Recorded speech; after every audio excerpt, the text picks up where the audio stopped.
বাংলাদেশের প্রায় ৮০% লোকই খিচুড়ি লাভার। খিচুড়ি পছন্দ করে না এমন লোক খুব কমই খুঁজে পাওয়া যায়। যাই হোক, আসসালামু আলাইকুম, সবাই কেমন আছেন? আজকে রেস্টুরেন্ট স্টাইলে ঝরঝরে ভুনা খিচুড়ি রান্নার অসাধারণ রেসিপিটা শেয়ার করছি। আশা করছি ইনশাআল্লাহ ভালো লাগবে। ভালো লাগলে অবশ্যই যারা ফেসবুক থেকে দেখছেন আমার ফেসবুকটাকে ফলো করে দিবেন। আর যারা ইউটিউব থেকে দেখছেন তারা ইউটিউব চ্যানেলটাকে সাবস্ক্রাইব করে দেবেন। তো এখানে আমি ৩ কাপ পোলাও চাল নিয়েছি, সুগন্ধি কালিজিরা যেটা। আর ৩ কাপের অর্ধেক ১.৫ কাপ টোটাল মুগ ডাল আর মসুরের ডাল নিয়েছি। মুগ ডালটাকে কিন্তু ভেজে নেওয়া যাবে না। এইভাবে একসাথে ডাল চাল মিক্সড করে আগে ভালো করে একটা স্ট্রেনারের ছাঁকনিতে করে ধুয়ে নিতে হবে। কারণ অনেক সময় এই বালু থাকে এই ডাল আর হচ্ছে চালের মধ্যে। তো সেটা স্ট্রেনারের মধ্যে ধুয়ে নিলে বালুটাও চলে যাবে আর খুব সুন্দরই কিন্তু ক্লিন হয়ে যাবে। তো এরকম হাত দিয়ে কচলে কয়েকবার আমি পরিষ্কার পানি দিয়ে ধুয়ে নিব, যতক্ষণ পর্যন্ত পরিষ্কার পানি না বের হয়। তো পরিষ্কার পানি যখন বের হবে তখন এই চালগুলোকে প্রায় ১০ থেকে ১৫ মিনিটের জন্য এই স্ট্রেনারে রেখে দিব পানি ঝরার জন্য, একেবারে ঝরঝরে হয়ে যাবে। তো চলুন এরপর নেক্সট প্রসেস, রান্নার প্রসেসে চলে যাই। চুলায় একটা প্যান বসিয়ে দিয়েছি আর এতে ১/২ কাপের মতো সয়াবিন তেল অ্যাড করে দিয়েছি। আর হ্যাঁ, রেস্টুরেন্টে কিন্তু সয়াবিন তেল দিয়ে রান্না হয়, এখানে কোনো প্রকার ঘি ইউজ করা হয় না। এরপর আমি গরম মসলা এখানে ২ টা তেজপাতা, ৩ টা দারচিনি স্টিক আর ৩-৪ টা এলাচ মাঝখান বরাবর একটু থেতলে দিয়েছি। এরপর এখানে পেঁয়াজ দিয়ে দিলাম ৪ টা মাঝারি সাইজের। পেঁয়াজ কিন্তু পরিমাণ মতো দিতে হবে, কম হলেও চলবে না, আবার অতিরিক্ত বেশি হলেও খিচুড়িটা খেতে ভালো লাগবে না। তো এরপর পেঁয়াজটাকে একটু কিছুক্ষণ ভেজে নেড়েচেড়ে গরম মসলা আর পেঁয়াজের মধ্য থেকে একটু সফট হবে আর গরম মসলাগুলো খুব সুন্দর একটা স্মেল যখন বের হবে তখন এখানে মসলা অ্যাড করে দিলাম। আদা রসুন বাটা ২ চা চামচ। তারপর এখানে অ্যাড করে দিচ্ছি হলুদের গুঁড়ো ১.৫ টেবিল চামচ আর লাল মরিচের গুঁড়ো ১ টেবিল চামচ। ঝাল যে যার ইচ্ছা মতো কমিয়ে বাড়িয়ে নেবেন। আর ধনিয়া গুঁড়া ১ টেবিল চামচ, ভাজা জিরের গুঁড়ো ১ টেবিল চামচ দিয়ে পরিমাণ মতো নর্মাল টেম্পারেচারের পানি ১/২ কাপ অ্যাড করে দিলাম, যেন মশলাগুলো খুব সুন্দর কষানো হয় আর পুড়ে না যায়। এরপর নেড়েচেড়ে কিছুক্ষণ কষিয়ে নিব। আর এখানে আমি লাল মরিচের গুঁড়া আরেকটু অ্যাড করব ১/২ টেবিল চামচ। আর অবশ্যই কিন্তু লাল মরিচের গুঁড়াটা অ্যাড করতে হবে, এতে করে হোটেলের মতো সুন্দর একটা কালার আসবে। এখন এখানে স্বাদমতো লবণ দিয়ে দিচ্ছি ১.৫ টেবিল চামচ। পরে লাগলে অ্যাডজাস্ট করা যাবে, কিন্তু প্রথমে লবণটা যারা নতুন রাঁধুনি আছেন একটু কমিয়ে দেওয়ার চেষ্টা করবেন।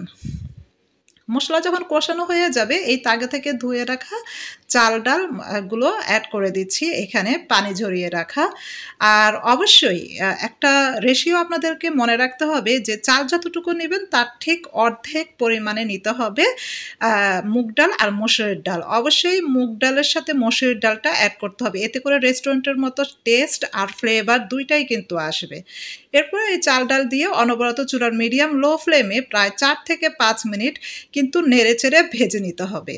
আর এই ভাজার প্রসেসটা খুবই ইম্পর্ট্যান্ট। হোটেলে এই চাল ডালটাকে খুব সুন্দরে অনেকক্ষণ কিন্তু ভেজে নেওয়া হয়। এতে করে যদি আপনার পানির পরিমাণে একটু হলেও বেশি হয় সেক্ষেত্রে এই চাল ডাল কখনোই গলে যাবে না।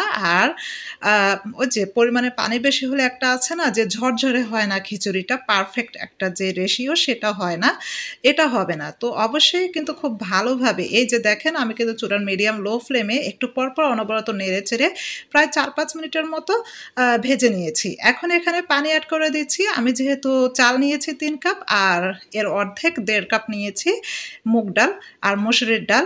তো এখানে আমি টোটাল ৯ কাপ নরমাল টেম্পারেচারে পানি অ্যাড করে দিলাম। দিয়ে ঢাকা দিয়ে চুলার হাই ফ্লেমে রান্না করে নিব। প্রায় ১০ মিনিটের মতো রান্না করে নিয়েছি। এর মাঝেও কিন্তু ২-১ বার নেড়েচেড়ে দিয়েছি। তো দেখেন অলরেডি কিন্তু এই তো যখন পানিটা এরকম গায়ে চলে আসবে তখন কিন্তু একটু পরপরে ঘনভাবে নাড়াচাড়া করতে হবে, নয়তো নিচে লেগে যাওয়ার সম্ভাবনা থাকবে এই পর্যায়ে। তো আমি লবণটা টেস্ট করে নিয়েছি, লবণটা আরেকটু লাগবে সে কারণে আমি এখানে ১ টেবিল চামচ লবণ অ্যাডজাস্ট করে নিয়েছি। আর সবশেষে এখানে অবশ্যই একটা জিনিস আচার অ্যাড করতে হবে, যে কোনো আচার। আমি আজকে এখানে আম আর রসুনের আচার অ্যাড করেছি। এই রেসিপিটাও কিন্তু অলরেডি আমার চ্যানেলে দেওয়া আছে, আপনারা ইচ্ছে করলে এই আম রসুনের আচার রেসিপিটাও দেখে নিতে পারেন লং ভিডিও অপশনে গিয়ে। আর আচারটা এভাবে অ্যাড করতে হবে যেন অতিরিক্ত পরিমাণে না হয়ে যায়, অতিরিক্ত টকও না হয়ে যায়। তো আচার এখানে আমি টোটাল ২ টেবিল চামচ অ্যাড করেছি, দিয়ে একটু ভালো করে নেড়েচেড়ে মিলিয়ে নিচ্ছি। আর দেখেন অলরেডি কিন্তু পানিটা এই খিচুড়ির গায়ে গায়ে চলে এসেছে, অনেকটাই শুকিয়ে এসেছে। এ পর্যায়ে আমি কি করব, এরকম চাল ডালের খিচুড়িটাকে খুব সুন্দর এরকম উপর থেকে সমানে করে ঢাকা দিয়ে চুলার একেবারে লো ফ্লেমে 10 থেকে 15 মিনিট রেখে দিব। তাতেই হয়ে যাবে খিচুড়িটা ঝরঝরে। আর উপর থেকে 4-5টা কাঁচামরিচ দিয়ে দিলাম খুব সুন্দর একটা স্মেল আসার জন্যে। তো এই তো অলরেডি দেখেন হোটেল স্টাইলে বা রেস্টুরেন্ট স্টাইলে যে যেটাই বলেন, ঝরঝরে এই ভুনা খিচুড়ি কিন্তু পারফেক্ট ফ্লেভার, টেস্ট, কালার পুরোটাই এসেছে। আপনারা একবার হলেও ট্রাই করবেন।